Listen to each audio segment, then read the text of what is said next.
ஜினியா பூக்கள் நம்ம தோட்டத்துல நல்லா பிரைட் கலர்ஸ்ல பூக்க ஆரம்பிச்சிருச்சுங்க. லாஸ்ட் வீக் ஃபுல்லா மழையா இருந்ததால பூக்கெல்லாம் டல் அடிச்சது. இப்போ சன்லைட் வர வர நல்லா பாருங்க பிரைட் வைப்ரண்ட் கலர்ஸ்ல பூக்க ஆரம்பிச்சிருச்சு. நம்ம வீட்டில் பூத்திருக்கிறது சிங்கிள் லேயர் பெட்டல் ஃப்ளவருங்க.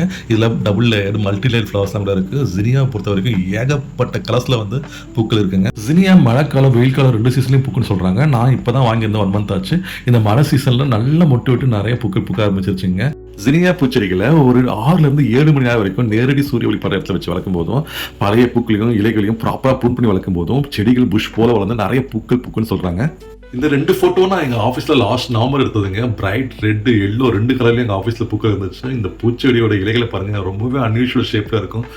ஜினியாக்களுக்கு பராமரிப்பு ரொம்ப குறைவுதாங்க. என்னன்னா இந்த மண்ணை மட்டும் நம்ம வந்து ரொம்ப ஈரப்பதமாக இல்லாத மாதிரி பார்த்துக்கணும். ஜினியாக்கள் பொதுவாகவே செடி முழுக்க நிறைய பூக்களாக பூத்து இருக்குங்க. பார்க்கவே ரொம்ப அழகாக இருக்கும். நீங்களும் கண்டிப்பாக உங்கள் தோட்டத்தில் ட்ரை பண்ணுங்கள். பட்டாம்பூச்சிகள் நிறைய வருங்க. லைக் பண்ணுங்கள், ஷேர் பண்ணுங்கள். தேங்க்யூ.